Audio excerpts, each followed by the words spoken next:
Днес, скъпи приятели, ще ви покажа как работи Volkswagen Golf бензинов на 3 цилиндри и каква е причината да работи на 3 цилиндри. Ето сега ще го запалиме и ще чуете. Запалиме двигателя.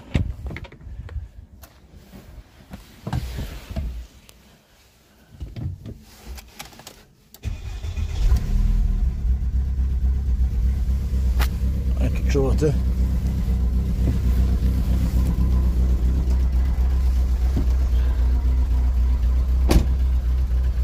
Работи на 3 цилиндри.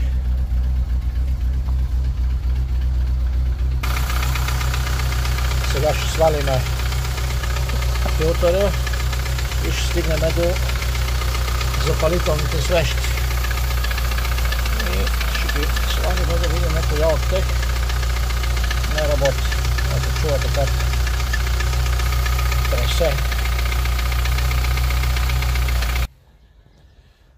Така, сега трябва да развиеме с кръстатата отверка ето болтовете и да свалиме филтъра.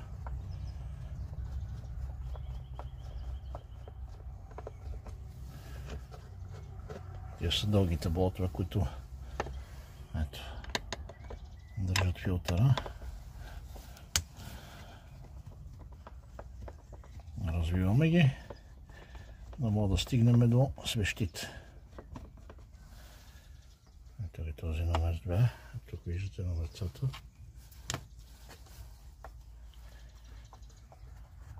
Така развиваме.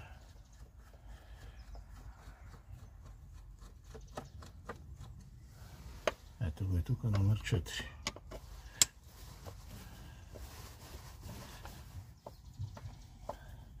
Да видим коя свещ е сдала багажа. Не работи. Мога да ги провериме като вадиме от тук, нали, един по един, обаче бие ни ток и не е приятно. Но това по-добре да ги развиеме, да ги видим в какво състояние са всичките. И ето, вече го сваляме. Така ще го бутнем настрани. И ето ги отдолу. Ето ги свещите. Сега ще стигнем до тях с ключ. Да ги развиеме. Ключ за свещи. И ще ги видим в какво състояние са. Ето тук откачваме ето от тези скобички кабела и почваме да вадим главите. Тук те ги вадиме една по една и ги важдаме нагоре. Ето така. Така и четирите.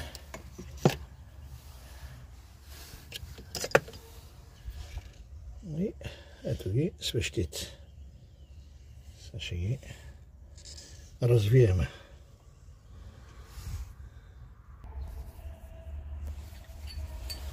Ето го ключа за свещи. Сега взимаме и поставяме го и почваме да ги развиваме. Ето така ги развиваме. Тук става съм я отлабил първата и развиваме.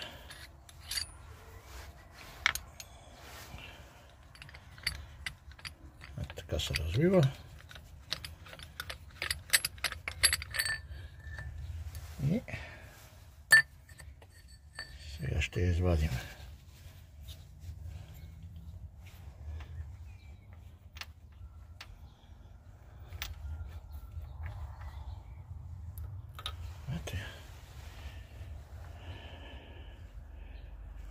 Извадихме я.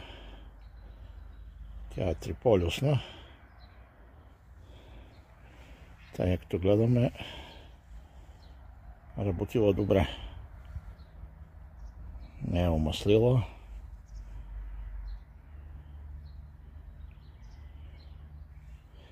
Този цилиндър е добре работил. Сега ще развием и другите и ще видим кой цилиндър не е работил. Сега почваме да развиваме и другите. Ето, размихме и на втори цилиндър. А с магнита ще хванеме. Изваждаме я.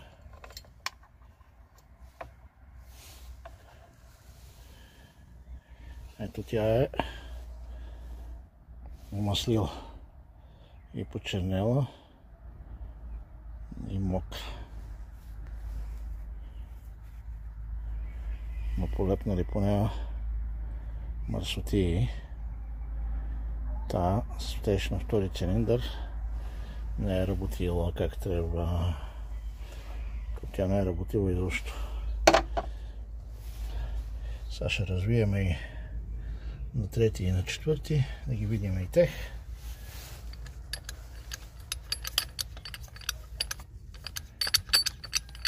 Значи втори цилиндър не е работила. Съща почернела.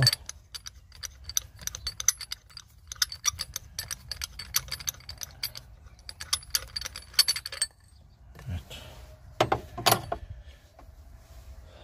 Ще видим сега на трети цилиндър.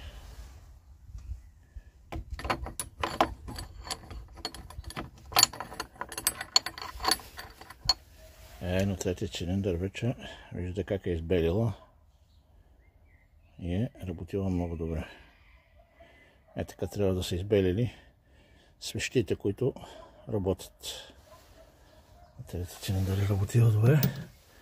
Сега ще видим на четвърти.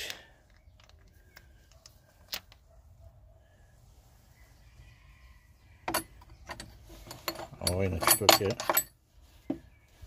четвъртия е супер. Ето я. Виждате как е избелила свеща. Се вижда. Въобще не е омаслила, не е почернела. И така, скъпи приятели, сами ще стигнете до проблема. Да не ходите за всяка една. Това за мен е дреболия на майстор. Да ви обират и да ви взимат парите. Има много такива коментари, които хейтъри ма хейтат, че ви показвам тия неща. Ама това е. Не за всичко трябва да взимат пари майсторите. Като могат хората сами да си го стигнат до проблема и да си го отстранат. И сега ще смениме свещите. По принцип мога да намерим някоя, ако имаме някоя, която работеща свещ, да сменим само нея. Ако не, купуваме си нови свещи и ги сменяваме. И по принцип свещите на 25 000 км, тия запалителните трябва да се сменяват. Ама някои, които не им се дават пари да купуват нови свещи, заменят само тая, която не е работила.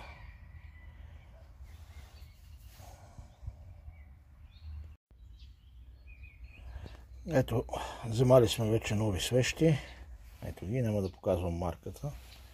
Тя може би и да се вижда, но ние не я крием. И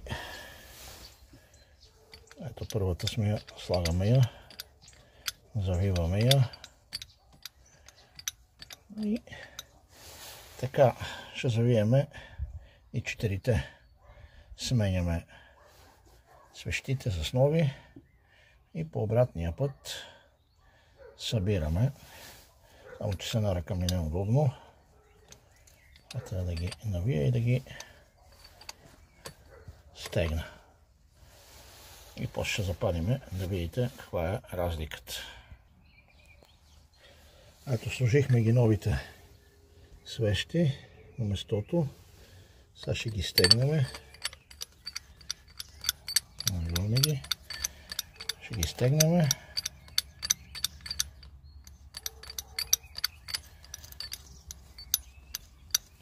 И ще сложим лолите. Ще ги стегнем.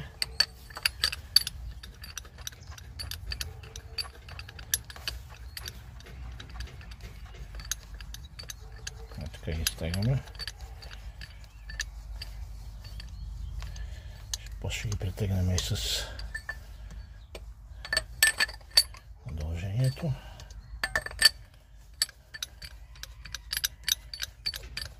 Сега ги прекарваме. Ето така.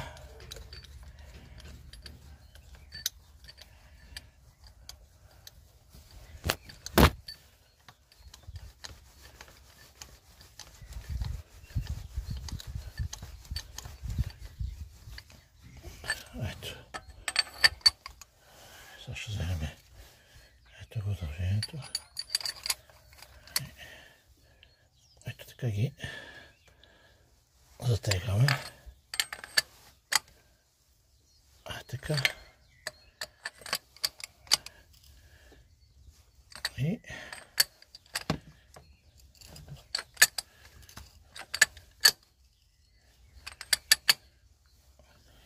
сега ще ги стегна с двете ръце, че с едната ми не е удобно. Стегнахме ги и сега взимаме лолите и почваме да ги слагаме една по една. Ето на първи цилиндър. Тук я мушкаме. И като че штрак. Ето, штракна. Ето това почваме и да видим другите. Ето ги. Само че ето тук трябва да влезне първо. Ето тук. Тия двете скобички трябва да ги бутнем. С една ръка ми неудобно. Закопчаваме. Ето ги. Така, и сега почваме да слагаме.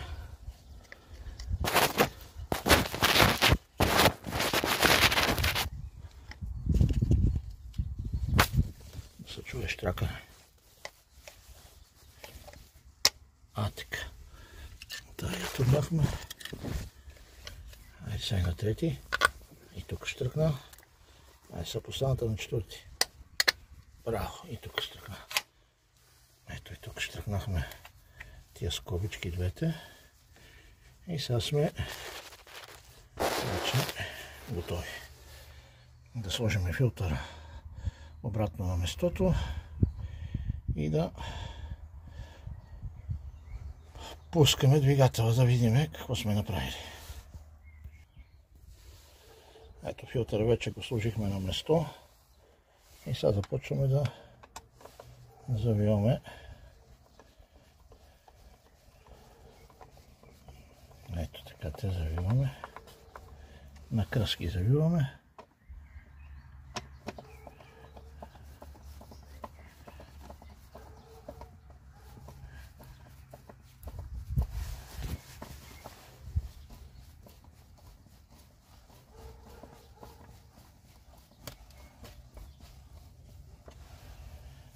Ето сега и това.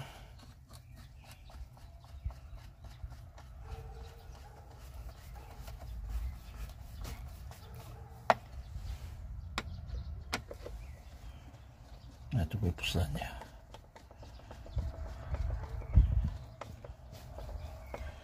Готово. Завихме ги. Така проверяваме ги пак. Всичко е стегнато. И сега ще го палим. Да чуем как работи.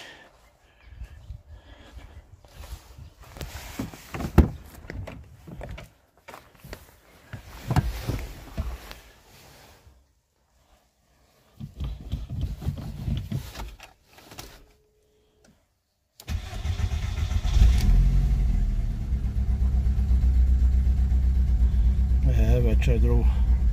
Сега си държи 1000 оборота на празен ход и работи много добре. Няма да тресе. Ето.